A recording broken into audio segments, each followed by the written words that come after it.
자, 정치파이터 우리 남영희 부원장님, 정치파이터의 여왕벌이시죠. 무수한 남성을 지금 그러네.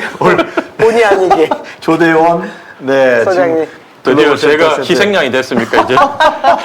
또 다른 희생양. 지금 평소에 잘 아시나요? 네, 뭐 뵌 적도 있고요. 방송부 같이 이전에 하신 분도 그 있고. 청년 최고위원. 아니, 그냥 최고위원. 최고위원이었잖아요. 예. 그때 국민의힘 쪽, 한나라당 쪽에서 드물게 합리적인 얘기를 많이 하셔서 사실 저는 또 남편 이름이 대원입니다.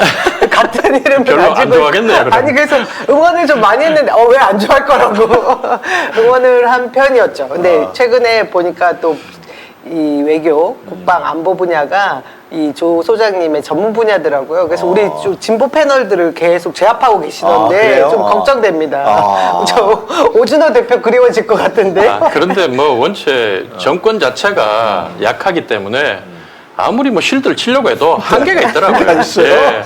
뭐 애가 어느 정도는 깔아줘야지 그걸 갖다가 엄마가 역할을 해가지고 좀 포장을 해주지. 기본적으로 머리가 안 되는데 그걸 뭐 어떻게 포장을 한다고 되겠습니까? 예. 고양정 당협위원장 이었죠. 이었나요? 예, 이었죠. 고양 김연아 지역구입니까? 예, 그래서 뭐 많은 분들이 야 이제 기회가 오는 거 아니냐 하는데 제가 얘기하기를 저는 이제 고양정 이런 작은 지역에서 이제 벗어나서 그러면 대한민국 정치를 바꾸는데 내가 역할을 좀 하고 싶다. 그러면 뭐 대통령 출마하시려고 그러는. 그건 어릴 때부터 꿈이고요. 그래요. 이야. 한 20년 넘었고 예. 육사를 원래 대통령 되는 학교인 줄 알고 갔어요. 제가. 옛날 박정희 때. 아니 전두환 때. 정확하게 따지면 전두환 때 그런 결심을 하고 제가 입학하자마자 노태우가 됐죠. 근데 이제 육사 들어가서 기합 받을 때 막 이렇게 막 심하게 예를 들면 때리거나 기합을 주잖아요. 그러면 힘들어서 눈물을 흘리거나 이렇게 힘들어하면 선배들이 이제 대통령 되겠다는 놈이 이것도 못 견디냐고. 그때도 하나회가 있었나요? 하나회는 그때 당시에 이제 적발이 돼서 좀 되고 있었고 알짜회라고 또 알짜회 맞다. 기억난다. 하나회에 대항하려고 이제 그 기수 이후에 아주 선배들 뭐 10몇 기까지 이제 하나회가 있었고 20몇 기까지 그 이후로 이제 40몇 기까지 알짜회를 만들었죠. 그래 또 난리 났죠. 김연아 위원장 지금 듣는 얘기 없어요? 이거 뉴스타파에서만 보도했는데 나오시자마자 제가 네. 아니 뭐 나쁜 얘기 아니니까 같은 지역 우리 조대원 위원장 제가 뭐 할 얘기가 너무너무 많죠. 근데 한 가지만 좀 풀어놓으시죠. 근데 제가 그 사무국장이 나와갖고 막 줬다 받았다 막 그런 것 같던데. 이해 충돌 당사자고 제가 그 부분에 대해서 얘기를 하면 사실은 그 밑에 있는 시도의원 상당수 부분들이 과거에 제가 시민운동하고 고양시에서 전임 민주당 시장 비리 혐의 잡아가 제가 막 열심히 투쟁하다가 5번 고소당하고 예, 뭐 나중에 독재자로 얘기했다가 그 전과자가 되는데 모욕죄로 예, 똑같아요. 민주당이나 국민의힘이나 권력을 잡으면 사람 괴롭히는 건 똑같은데 그렇게 힘들게 하면서 할 때 저를 가장 무시하고 비하하고 했던 게 전임 이제 자유한국당 한나라당 당협위원장 지금 5선 하고 있는 김영선 의원인데 김영선 의원? 김영선 의원 밑에서 그렇게 시도의원 하면서 저를 무시하고 했던 사람이 제가 당협위원장을 9대1 뚫고 딱 되니 상상을 못한 일이 벌어진 거잖아요. 그다음부터 딱 당협에 일단 가서 제가 당협 접수는 하러 가야 되잖아요. 네. 야, 이 사람들이 나를 다 거부하고 다시 무시하면 어떠냐 싶었는데 딱 가니까 꽃다발 들고 줄 딱 도열해 있더라고요. 그래서 내가 야, 이 당은 즉시 권력에 줄 서는 데는 빠르구나.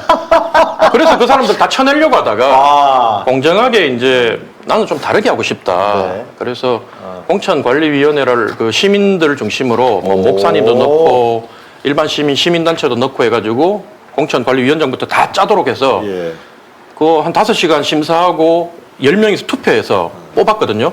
여성은 또 가점을 좀 줬고 그러니까 기존에 있던 그 사람들이 또 뽑히더라고요. 그래서 제가 싫었지만 공천을 다 줬거든요.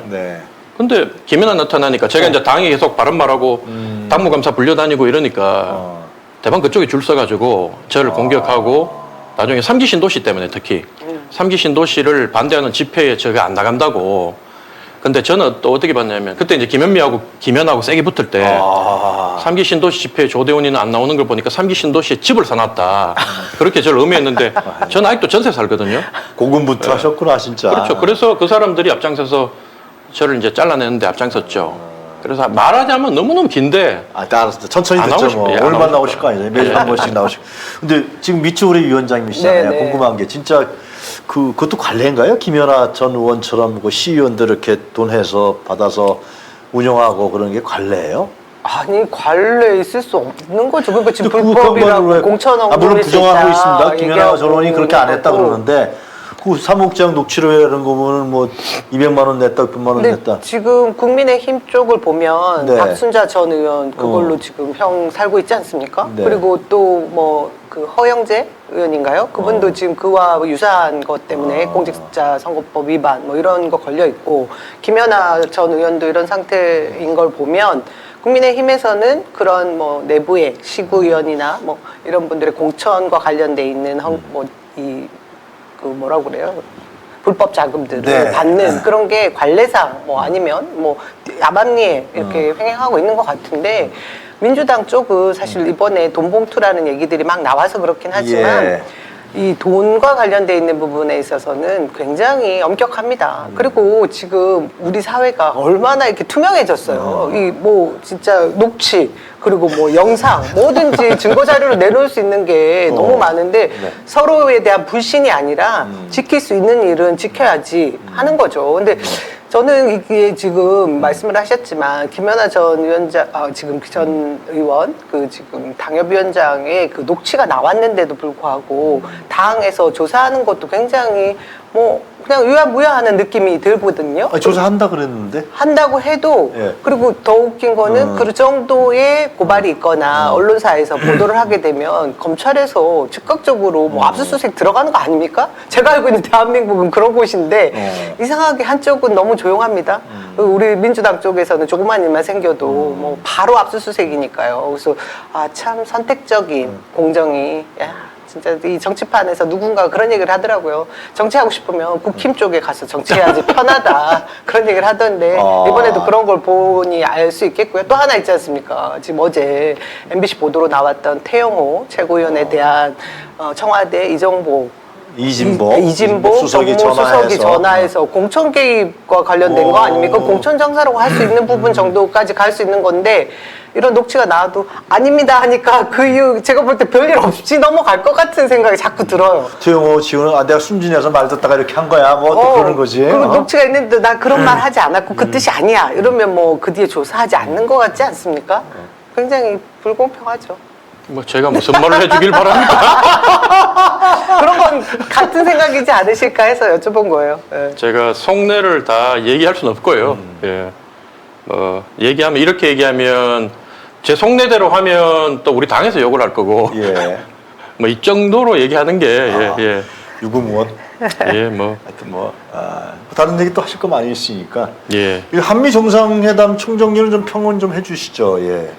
뭐 국민의 기대만큼은 못 미쳤죠. 못 네. 미쳤고 일단은 안보 분야에 있어서 어떻게든 그 보수 진영에서 봤을 때는 보수 진영들이 가장 지금 불안해하는 게 북한의 핵 위협 아닙니까? 예. 그래서 그동안 우리가 문재인 정권이 있을 때도 계속 우리가 그 북한의 핵을 키워준 게 문재인 정권이고 그러면 이제 보수 정권이 들어왔으면 도저히 북한의 핵 위협 속에서는 우리 못 살겠다. 이게 이제 대의 명분이었거든요. 그러면 이제 딴 걸 다 양보하더라도 보수 진영에서는 그 네. 보수 한 30% 정도 되는 예. 사람들한테는 뭔가 확실한 그 핵 대비 아니면 그 같이 응징할 수 있는 수단이라든가 이런 것들을 명문화해서 네. 우리의 그 불안을 좀 잠재워 주길 바랬는데 뭐 아시다시피 상당히 미흡하고 좀 부족하죠. 뭐 그렇다 보니까 도리어 진보 쪽에서 그동안 핵 없애자고 그렇게 원전까지 없애던 네. 진보 쪽에서 야 핵주권을 포기했다 이렇게 도리어 놀리고 우리를 진보 패널들 나와서 핵주권 포기하고 뭐 마치 이제 우리가 그동안 여기 핵에 대해서 그렇게 떠들더니만 니들 얻어온 게 이거밖에 안 되냐고 놀리고 있는 입장에서는 상당히 뭐 보수 진영 불쾌하고 불안하고 그런 거죠. 예.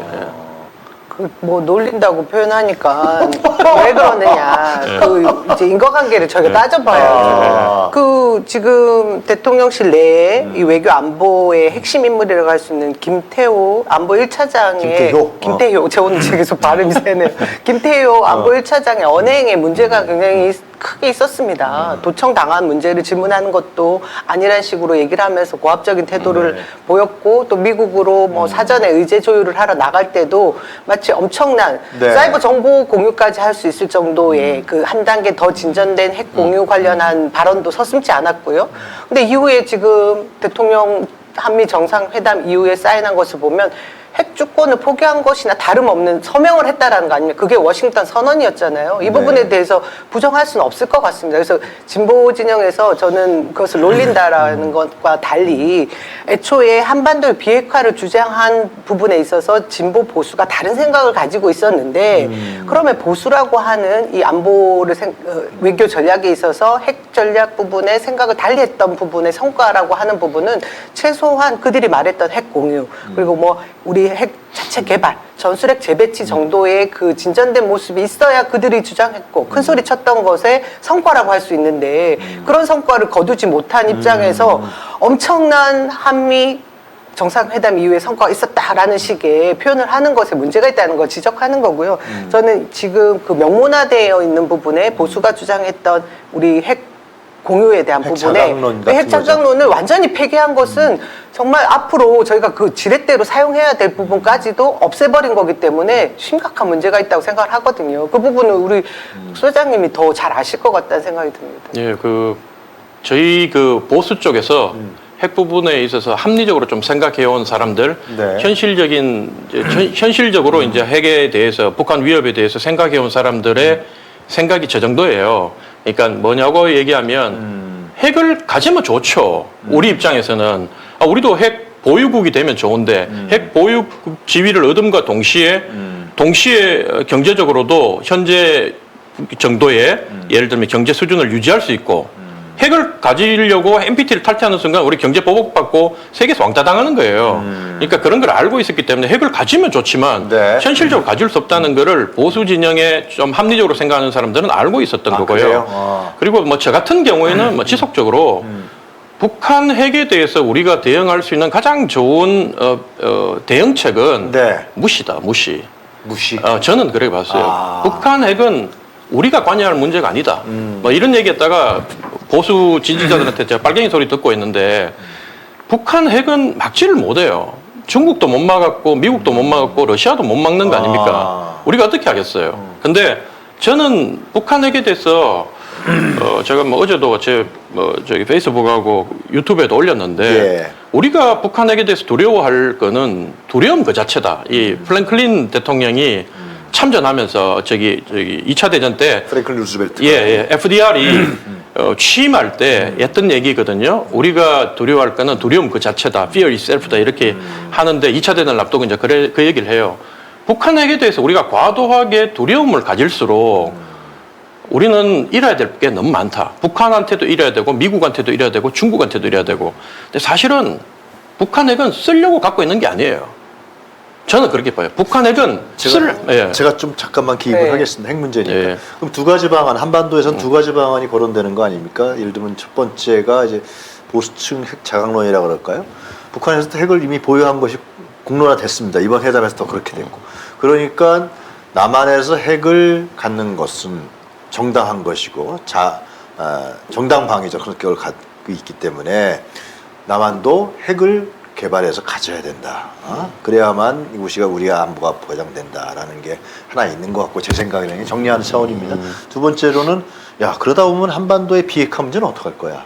특히 진보 측에서 많이 전임 정권에 한반도 비핵화는 날아가는 거 아니야? 우리도 핵을 보유하게 되면은 뭐 두 가지 의견이 좀 있는 거 아니냐 생각이 드는데 제 생각에는 맞습니까? 예, 핵을 예를 들면 같이 가지려면 같이 가지면 좋고 또 비핵화하는 것도 저희는 좋아요. 예. 북한 핵을 없애고 진보 정권 들어올 때마다 비핵화한다 그랬잖아요. 지난번에 그 예. 미국에서도 이제 트럼프 대통령도 그렇게 하여튼간에 그런데 어쨌든 저는 비핵화가 안 될 걸 알았고 안 될 거. 진보 정권이 집권을 해가지고 북한하고 협상하고 대화할 때마다 뭐 제가 공격했던 부분은 네. 남북 정상회담 환영이라고 써붙이고 제가 현수막 그거 써붙였다고 우리 당에 욕먹고 막 경고받고 했는데 네. 남북 정상회담 환영 그 밑에다가 이번엔 꼭 북핵 폐기 좀 가자 이걸 붙였던 거예요. 진정한 보수죠. 예, 그게 대한민국 국익을 위한. 진보 정권은 뜨끔한 문구예요. 세 번째 남북 정상회담 이번엔 꼭 북핵 폐기 가자. 이거거든요. 그 말을 이유는 없고 저희도 그 노력을 계속 했죠. 했죠. 안 됐잖아요. 못한 거죠. 그러니까 사실. 우리가 봤을 때는 진보 정부도 할 수 없는 거를 그걸 계속 시도한다. 물론 시도하는 자체를 우리가 비판할 건 아니고 진보는 그거 하겠다고 집권하는 사람들이니까. 근데 저희가 봤을 땐 현실적으로 그게 불가능하다. 왜냐하면 중국과 러시아, 미국도 통제가 안 되는데 네. 북한은 그걸 가지고 정권의 이 존엄이라고 얘기하잖아요. 이게 생명하고 바꿀 정도로 우리 죽기 전에는 핵을 갖고 있겠다는데 그걸 어떻게 없애겠어요? 전 이번 그 말씀하시는 게 정말 진정한 보수의 그 생각이고 그 안보에 대한 철학이 정말 담긴 내용이라는 생각이 드는데 왜 우리 국정을 운영하시는 분들은 이런 생각을 하지 않느냐가 문제인 것 같고요. 두 가지 점에서 문제가 있습니다. 국민들을 속이는 부분이 굉장히 심각한 거죠. 애초에 그 우리는 핵 주권을 갖기 힘든 나라 아닙니까? 핵 버튼이라는 것은 미국에 의해서 다 조정이 그렇지. 되는 나라고 우리는 NPT 가입 국가입니다. 근데 그런 부분을 국민들이 모를 수도 없고 알고 있는 상황임에도 불구하고 우리 나가서 큰 소리 치고 올 거야라고 일단 거짓말을 했고 그래서 그 핵 주권을 포기한 서약서를 쓰고 왔음에도 불구하고 뭐라고 주장하고 있습니까? 국민의힘에서도 그렇고 대통령실에서도 그렇고 사실상 핵 공유이며 이게 국민들이 안정감을 느끼게 하기 위해서 이제부터 핵을 우리가 공유하고 있는 것을 핵을 사용하는 걸로 느끼게 될 거야라는 예. 국민 심리를 파고드는 말을 하고 있는 게 저는 네. 국민들을 기만하고 있는 거거든요. 이게 진짜 심각한 문제인 거죠.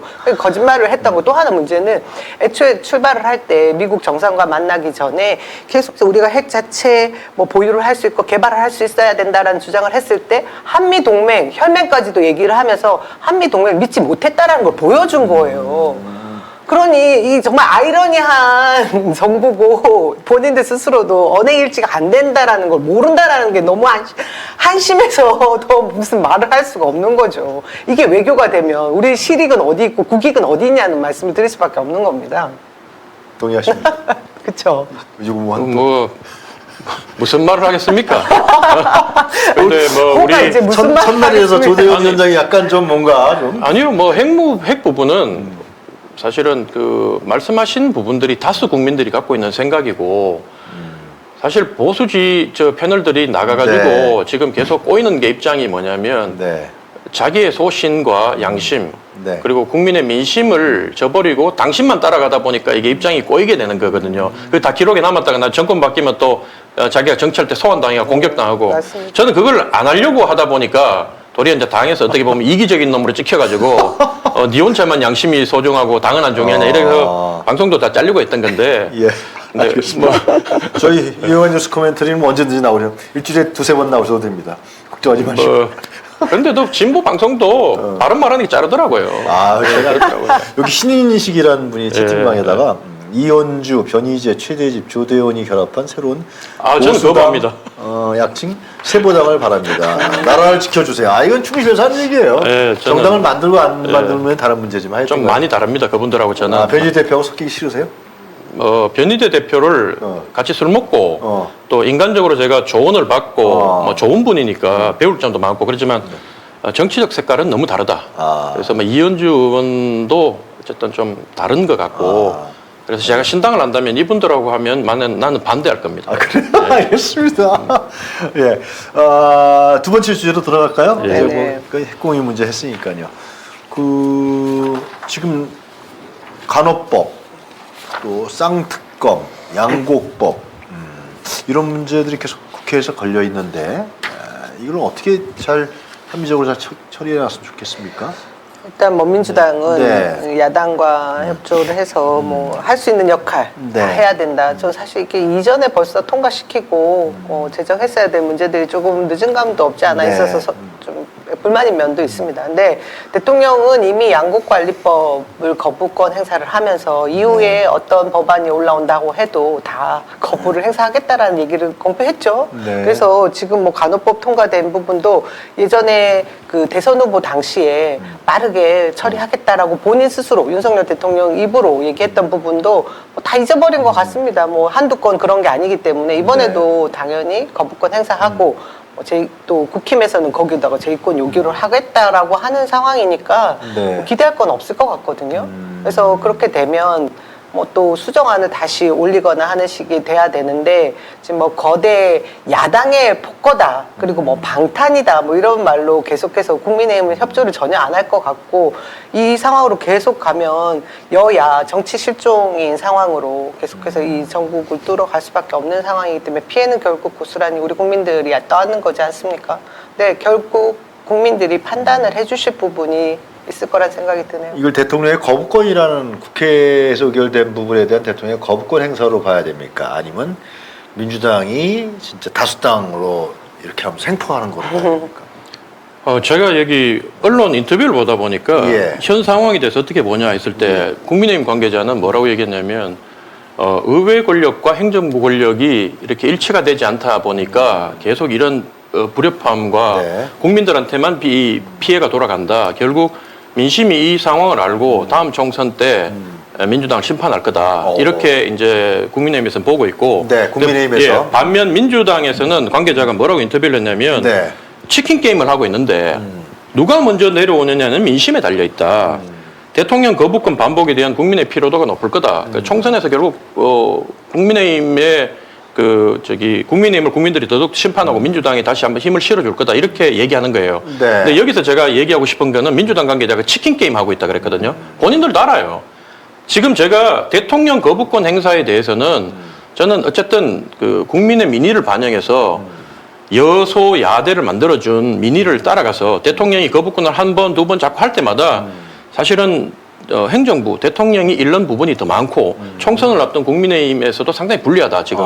대통령 인기가 높으면 모르겠지만 대통령 인기가 지금 바닥을 치고 있는 상황에서는 뭘 해도 국민의힘 더 꼴보기 싫지 민주당이 아니다. 근데 민주당도 사실은 내막을 알고 들어가면 지금은 국민들이 원체 윤석열 정부에 대해서 실망하고 미워하기 때문에 이게 안 드러나고 있지만 그 민영배 의원 같은 경우에 사실은 이 법을 만들 때 안건조정위원회라는 걸 만든 게 다수당의 횡포를 막기 위해서 이거는 국민의힘뿐만 아니라 민주당이 소수일 때도 적용되는 거예요. 너무 이 이해관계 상충하고 의견이 일치가 안 될 때는 그리고 쪽수로 밀어붙일 때는 네. 안건조정위원회를 만들어서 그 여야 동수로 의석수에 관계없이 대화하자고 얘기했는데 결국 그 중에 그 야당 몫을 갖다가 그 비거섭 단체, 그러니까 어느 당도 소속 안 된 사람한테 주는 걸로 그렇게 정해놔서 소수 정당도 의견을 낼 수 있도록 만들어놨다면 민주당이 민영배란 분을 갖다가 탈당시켜가지고 무소속이야, 이분이 비거섭 단체야. 이래서 안건 조정도 하지도 않고 그냥 두드리고 올라간 거 아닙니까? 우리 소장님이 되게 합리적인 줄 알았는데 이런 부분에 있어서는 일반의 오류 뭐 이런 거를 이렇게 뭐 하실 말씀 있습니까? 아니 특별한 아주 위중하고 급박한 사안에 있어서 생각을 조금 달리했던 부분을 가지고 모든 것이 그럴 거라고 얘기하시는 건 좀 아닌 것 근데 같고 지금까지 지금 법이 다루고 있는 법들은 사실 민생 법안들이거든요. 그러니까 국민들이 계속해서 얘기하잖아요. 여야가 싸움만 하고 계속 정쟁으로만 몰아가지 말고 민생을 살려달라는 얘기를 계속 하지 않습니까? 그게 정치 실종 때문에 온 건데 그 정치 실종의 첫 번째 원인을 제공한 건 제가 볼 때 이 검찰 독재 횡포라고 보거든요.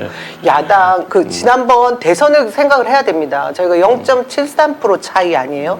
그러니까 대통령이 결국 국민의 절반도 안 되는 그 지지를 받고 당선이 됐으면 나머지 국민들에 대한 그 민심을 떠받들어야 된다라는 네. 것이 기본인데 그것을 완전히 무시하고 제1야당 대표 그것도 이제 자신의 그 정적이었죠. 그를 제거하기 위해서 엄청난 그 권력을 남용한 부분들이 분명히 있습니다. 이런 것을 보는 국민들은 정말 염증을 느낄 수밖에 없는 상황이에요. 그러니 야권에서도 할 수 있는 것은 행정부 권한을 견제할 수 있는 그 역할밖에 할 수 없고 입법 권한밖에 남아있지 않습니다. 그 권한을 다 해야 국민들이 또 인정을 해주는 것이 있으니 민영배 의원이 쓰는 거죠. 탈당하게 된 그 법안이 뭐였죠? 검수완박이라고 검찰 저들은 개혁 얘기하고 문제. 저희는 검찰의 기소권 수사권 조정 법안이었죠. 그때는 굉장히 급박하고 위중한 것이었죠. 사실 0.73%라고 얘기하시면서 그 정도 이긴 그 권력을 가지고 혼자 독주를 하고 거부권 행사하는 게 틀렸다고 얘기하면 똑같은 논리로 제가 돌려드리면 네. 지난 총선 때 민주당이 국민의 그 당시에 그 못난 그 미래통합당보다 겨우 7% 이겨요. 7% 이기고 의석수는 70석 이상 갖고 가요. 이게 제도에 의한 오점이지 그걸 이제 저는 저 같은 사람은 존중하기 때문에 민의에 의해서 정해진 여소 야대 국회 지형이라고 얘기를 하고 따라가자 하는데 민주당이 그걸 이용하면서 겨우 7% 이겼는데 그 지금 보면 지금 여론 정당 지지율을 봐도 국민의힘이나 민주당이 별 차이가 없고 비호감도는요 둘 다 60%가 넘어요. 그런 상황에서 민생 민의를 자꾸 얘기하는 거는 민주당도 오만해졌다. 왜? 민생이라고 얘기하지만 사실 이게 현 정권이 인기가 없고 국민들이 일단은 이 윤 정부에서 뭘 하는 것도 국민의힘에서 뭘 하는 것도 싫어하기 때문에 이걸 민주당에서 그냥 야 민심이야 이게 민생이야라고 밀어붙이면 국민들이 일단은 저기 욕해야 되니까 박수 쳐주거든요. 근데 이것도 나중에 밝혀지면 예를 들어 가지고 간호사 간호법 같은 경우에도 사실은 민주당에서 프레임 짜기는 야 국민의힘은 결국 약속을 다 했던 걸 갖다 뒤집어 가지고 더 힘센 기득권인 의사 편을 드는 거야 이렇게 얘기를 하는데. 제가 이 부분에 대해서 저도 관심이 없어서 잘 모르다가 네. 주제를 받고 공부를 하루 종일 해봤거든요. 그래요? 이게 아주 복잡해요. 이게 숫자로 따지면 국민님도 왜 저러냐면 처음에는 표를 얻기 위해서 여야가 공이 간호사협회에 가가지고 다 약속을 해요. 당신들의 수건 사업인 간호법을 우리가 꼭 이번 우리가 대통령이 되면 해주겠다. 그래서 표를 얻는 거예요. 전형적인 수법이에요. 근데 정권을 딱 잡고 보니까 문제가 많은 거예요. 이게 약속대로 그냥 해주기에는 의사뿐만 걸려있는 게 아니라 자 간호사하고 의사하고 싸우면 의사가 힘이 더 세니까 국민들이 간호사 편을 들죠. 그럼 간호사가 있고 간호조무사가 있어요. 현재 의사뿐만 아니라 의사들도 이번에는 자기들끼리 간호사하고 힘 대 힘으로 부딪히면 숫자도 적고 기득권이라는 프레임 때문에 진다고 생각하고 간호조무사, 임상병리사, 물리치료사 이런 사람들 다 묶고 이 사람들도 간호법을 반대를 하고 있거든요. 왜냐하면 의사들 입장에서 간호사하고 둘이 봤을 때, 간호사들이 이제 나가서 의료기관을 설립하고 하면 내 밥그릇이 줄어든다. 그럼 더 큰 기득권이 자기 밥그릇 싸움 하느라고 또 약한 사람 누르구나 이래 보는데, 그럼 간호조무사가 봤을 때 상당 부분 지금 간호사가 아닌 간호조무사들이 가서 활동하고 있는 의료시설도 많은데, 이제 법이 바뀌게 되면 간호조무사들이 다 쫓겨나는 거예요. 직역별의 이해관계가 다 다르다. 그렇죠. 그런 말씀이신 거예요. 이게 국민의힘에서도 왜 이러냐면 숫자를 비교해봐도 이제는 이쪽이 더 많은 거예요, 간호사보다. 의사하고 간호사만 비교하면 의사가 많은데 나머지 13개 직군을 넣어가지고 비교를 해보니까 여기가 숫자가 더 많은 거예요. 그걸 단순히 기득권 편을 서서 국민의힘 편 든다. 이건 아니고 그 다음에 한 개만 더 말씀드리면 네, 두 개 얘기하셔도 됩니다. 5년 단임제 대통령제 한계예요. 왜냐하면 이게 예를 들어가지고 4년 중임을 한다 그러면 대통령이 되고 난 뒤에도 다음에도 정권을 잡아야 되기 때문에 그렇지. 어쩔 수 없이 자기가 약속해서 이게 좀 포퓰리즘으로 약속을 했다 하더라도 네. 이걸 어쩔 수 없이 대통령이 다음 재선을 해야 되니까 야 어떻게든 되도록 좀 해봐 이렇게 얘기하는데 네. 5년 단임 아닙니까? 약속을 했든 어쨌든 자기 5년 내에 대통령이 되면 우리가 여러분들이 보기에는 그렇게 못나 보이는 윤석열 대통령도 나라를 망치고 싶진 않은 거예요. 자기 딴을 잘해보고 싶은데 네. 그래서 여러 가지 조언을 들어보니까 이 부분은 내가 공약할 때 표를 얻기 위해서 좀 실수했구나 그렇게 싶어서 다시 한번 이 부분은 논의해서 양쪽을 절충시켜야지 그냥 간호사만 밀어붙여가지고 해버리는 순간 이쪽에서 또 난리 나거든요. 정리를 하면은 이게 간호법 문제는 의사, 간호조무사, 간호사의 직역 직역 간의 간에 이해 충돌 관계가 문제가 있다라는 거고 두 번째로는 이제 이 선거제도에서 대통령 선거제도에 있어서 이 중임제가 아니니까 대통령이 그냥 뭐 눈 닦고 나 그만두니까 5년 뒤에 니네들 알아서 해 뭐 이런 식으로 된다라는 건데 어떻게 보세요? 일단 저는 이제 우리 소장님 말씀이 뭐 공감이 되죠. 근데 중요한 것은 국민의힘이나 현 정부에서 민생을 위한 법안을 제대로 뭔가 조율하고 싶어 했던 것이 있는지 국정 비전을 뭘 제시한 게 있는지를 먼저 묻고 싶습니다. 지금 야당에서 이전에 해묵은 그 과제들을 해결하는 순간이 오니 이제서야 뭐 발목 잡기를 하는 거 오히려 저는 정부고 국민의힘 같거든요.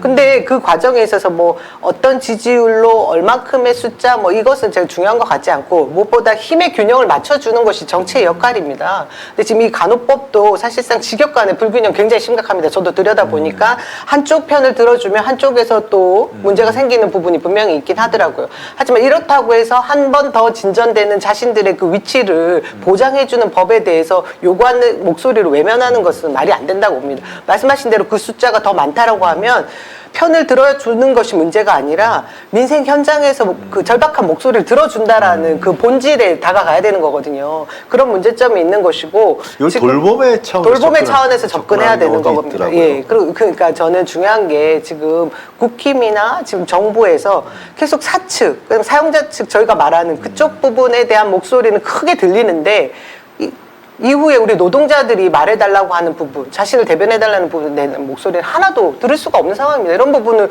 야당이 노력하지 않으면 누가 또 애를 쓰겠습니까? 요즘은요, 그 예전처럼 뭐 선거 제도를 권력 자본 쪽에서 마음대로 유리하게 만들고 뭐 유정에 만들어가지고 갖다 꽂고 하는 분위기가 아니고 객관적인 그 투표를 통해서 투명한 투표 절차를 통해서 이 여야가 나뉘고 권력이 바뀌기 때문에 네. 국민의힘이라고 사측 편을 안 듭니다.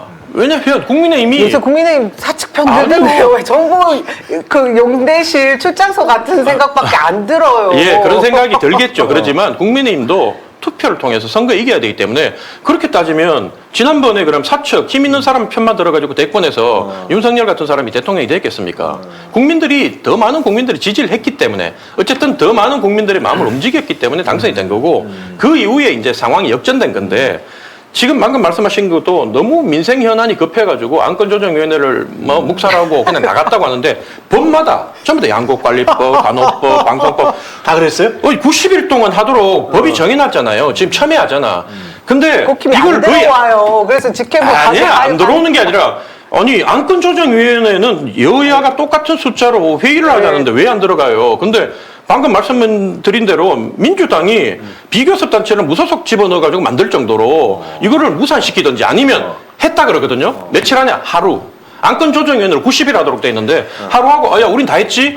니들이 반대한 거야? 그럼 법사위라고 또 있어요.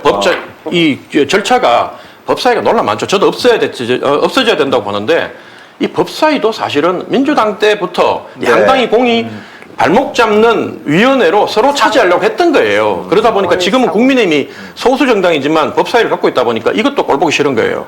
그러니까 민주당이 무조건 안건조정에 뭉개고 바로 본회의로 직상정하는 거예요. 직회부. 그렇게 되니까 국민의힘에서는 야 국회에서는 원래 다른 첨예하게 부딪힌 이해관계라든가 불협화음을 조정해서 국회에서부터 대화와 타협을 통해서 서로 간에 좀 힘센 쪽에서 양보하고 절충해서 뭔가 만들어서 나가야 되는데 안 그래도 지금 현재 있는 현장에도 이해관계가 첨예한데 정치권도 거기 편성해가지고 서로 싸움하고 그냥 야 내가 숫자만 내 마음대로 할게 그러면 네. 대통령 입장에서도 거부권하고 이런 악순환이 거듭된다고 언론이나 국민들이 낙이 우려하는 먼저인지 아직 먼저인지 저희가 모르겠지만 유용한 대화가 잘 안 되기 때문에 유용한 뉴스 그런 거지. 커멘트에서 정치 파이터라는 걸 시작한 지 한 6개월 했는데 네. 야 그래요? 진짜 정치 파이터 같은데 오늘은 예 말씀하시죠. 아니 뭐 말씀하신 대로 국회가 정해놓은 절차를 어겨가면서 하는 것은 아니지 않습니까? 야당도 하지만 말씀하신 대로 대화와 타협이 안 되는 건 진짜 심각한 문제입니다. 그리고 네. 선거구제에 대한 문제를 지적해 주셨는데 대통령 결선제 필요하다는 말씀 드리고 싶고 저도 저도 동의합니다. 소선거구제에서 승자 독식 이 문제 진짜 심각합니다. 근데 네. 이게 지금 변화될 조짐이 안 보이는 게 예. 결국은 기득권을 가진 쪽에서 놓지 않는 부분이 있기 때문에 계속해서 이렇게 양당 간의 치열한 싸움밖에 남지 않는 정치 네. 굉장히 소모적이고 아주 좋지 않은 부분이 많은 것 같아서 저도 그 부분에 대한 비판은 달게 받을 수밖에 없는 것 같아요. 알겠습니다. 예, 이 정도 하죠. 힘이 없어서 저희가 바꾸지 못해가지고. 예. 세 번째 주제 간단하게 다루죠. 예. 오늘 뭐 예. 김재원 태영호 징계 문제 이 문제는 크게 두 분이 다를 것 같지 않은데 우리 그래도 남영희 위원장님. 아이고 저기 양두구육 뭐 이런 말하나로 선출됐던 당 대표를 1년 당원 자격 정지까지 시키는 국민의힘이 이렇게 국민적 비판을 받고 있는 역사 왜곡 뭐 이런 막말 예. 최고위원들에 대해서 징계를 유야무야하고 있는 상황이 네.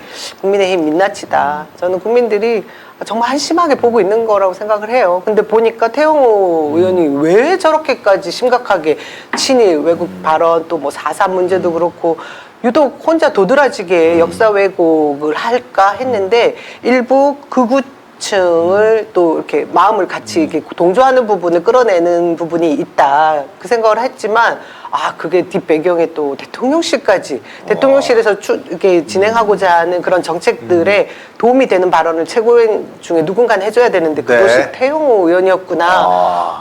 이게 어떻게 보면 공작 아닙니까 공작? 정말 이거 그냥 넘어가면 안 될 것 같은데요, 소장님. 더 해주시면 안 됩니다. 차마 보수를 대표해서 나왔는데 심각한 제가 문제예요. 뭐 이거 해라 저거 해라 하면 또 총질한다 그럴 거고 네. 뭐 때로는 상대 입을 통해서 뭐 만족을 하는 부분이 있으니 뭐 이분을 어떻게 징계하면 좋겠습니까? 민주당이었다면 어느 정도 징계했을 것 같아요. 우리 당은 애초에 이런 분이 안 나오죠. 아니 그러니까 뭐 상상을 해보세요. 그러면 어느 정도 징계를 해야 될 것 같아요. 탈당 권유 이 제명. 정도의 국민들 저항이 있으면 어쨌든 나가라. 그뭐 탈당 윤리에 권유 제명. 올리고 하겠죠. 그게 정답입니다. 네. 아, 그래요? 그렇게 보십니까? 그렇죠. 이건 5.18 문제라든가. 말을 아끼시는군요. 태영호 의원은 진짜 해도 너무한 것 같아요.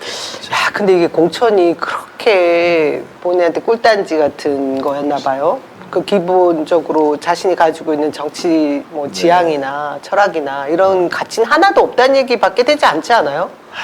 정말 부끄러운 일이라고 생각해요. 태영호 의원이 어떻게 공천받았죠? 강남에서? 경선했습니까? 아니면 찍었습니까? 강남에 무슨 경선합니까? 찍지.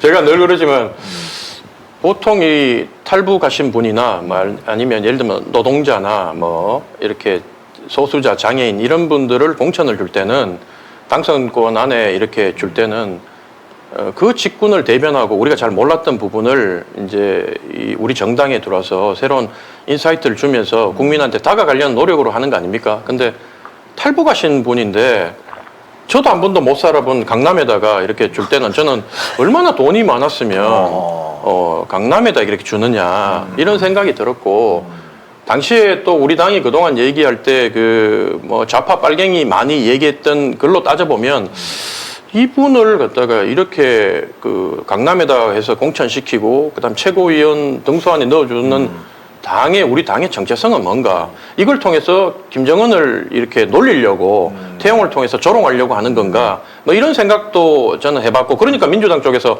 앞으로 대북 특사는 태용호 보내라 이렇게 얘기를 하는 거 아니에요. 그래서 이런 부분도 우리 당에서 네. 좀 생각을 해봐야 될 것 같습니다. 예. 알겠습니다. 지금 이런 상황들 때문에 국민의힘이나 현 정권은 보수 괴멸을 시도하고 있다 네. 이런 얘기를 듣지 않습니까? 알겠습니다. 뭐 조대현 위원장님 두 번째죠? 저하고 예. 하고, 예. 두 번째입니다. 예. 오늘 같이 하시니까 어떻습니까? 그 재밌네요. 남현 위원장님 어떻습니까? 아, 저는 뭐 많이 배우겠습니다. 제가 많이 배우겠습니다. 예, 혹시 못 나오신 말이 있으면 아니요. 뭐 앞으로 차차 이제 얘기 많이 하고 오늘 송영길 대표 것도 좀 잘해봐 뭐 그런 얘기 안 하세요?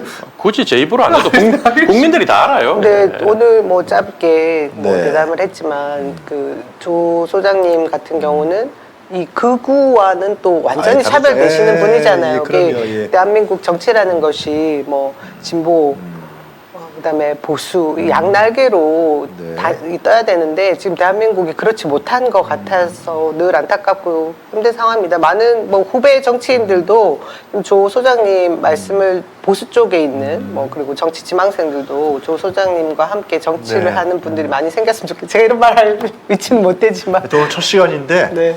저희들 아마 이게 소문이 날 것 같아요. 아 그래요?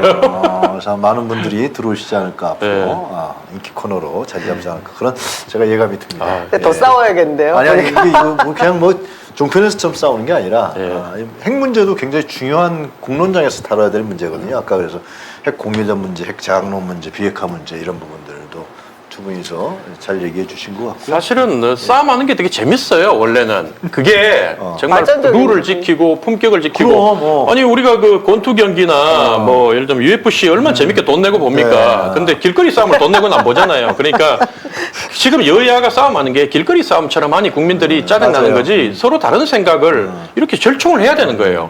아니 근데 요즘 어떠냐면 여야가 제가 정치인들 보고 심지어 패널들끼리도 서로를 경멸하면서 아예 대화를 안 하려고 해요. 그리고 사실은 거기에는 제가 구독자나 이런 그 댓글 다는 분들한테도 참 말씀드리고 싶은 게 특히 유튜브나 이런 데는 제작진들이 그 댓글이나 뭐 시청률 이런 데 민감 안 할 수가 없거든요. 수익이 걸렸으니. 근데 그분들이 여기 관계 없습니다. 아 그래요? 네, 여기는 제가 뭐 구글에서 이미 수익 금지돼 있습니다. 제가 보수나 진보나 다 가봤지만 제가 다 양쪽에서 배척당했던 게 이 옳은 건 옳다 그런 건 그러다고 얘기를 하니 양쪽에서 다 버림을 받는 그런 지금 정치 풍토거든요. 알겠습니다. 바뀌었으면 좋겠습니다. 안건 조정 소위 문제도 한번 시간이 있었으면 좀 다뤄봤을 텐데 뭐 일단 문제 제기하신 거고. 제가 다음 시간에 좀 더 지금 현재 어떻게 되고 있는지에 대한 부분 네. 조사를 좀 해오겠습니다. 알겠습니다. 예, 민영배 의원님 것만 가지고 저렇게 크게 말씀을 하시는지 아닌지에 대해서. 아니 뭐 민영배 의원은 구국의 결단 뭐 너무 저기 알겠어요. 예. 당을 위한 애당심 너무 외롭게 하지 말자 이러고 국회의원들이 그 국회의사당에서 기자회견까지 하는 거 보고 솔직히 저는 경악을 했어요. 뭐 이거 저희는 절박했거든요. 진짜 뻔뻔하다. 아니, 본인의 희생이었다고 생각합니다. 차라리 저는. 잘못했습니다. 그때는 급해서 이랬습니다. 이러면 되는데 알겠습니다. 그걸 너무 포장을 하니. 절차상의 문제를 지적하시는 것 같은데요. 네. 하여튼 간에. 자, 그래도 두 분 말씀 다 하셨죠? 네. 예, 다음에는, 네. 또 골든타임, 저희들 화요일 날에 골든타임으로 제가 좀 더 배치해야 되지 않을까 생각도 들고. 지금도 좋은 시간인데요. 그래서 또 오늘 두 분 말씀 너무 잘 들었고요. 다음 주에도, 건강하고 생산적인 토론. 또 제가 또 사회를 또 중립적으로 잘 보겠습니다. 남희 원장님 너무 섭섭해하지 마세요. 예. 알겠습니다. 그렇게 진행하겠습니다. 저희들 오늘 유용한 뉴스 코멘터리 조대원, 남영희 두 분 모시고서 정리해야 될 것 같습니다. 저희들 내일 수요일 날 또 여러분들과 함께 여러 가지 코너를 많이 준비하고 있습니다. 특히 내일은 기시다 총리 방안 문제에 대해서 우리 세종대학의 호사카 유지 교수가 또 출연하기로 하셨고요. 저희들이 건설노조 관련 부분들도 지금 분신하셨기 때문에 그분에 대해서도 좀 코너를 만들어 볼 생각을 갖고 있습니다. 자, 하여튼 오늘 유용한 뉴스 코멘터리 여러분들과 함께 또 두 분 패널과 함께 오늘 마치도록 하겠습니다. 두 분 감사합니다. 여러분 내일 아침 8시에 뵙겠습니다. 감사합니다.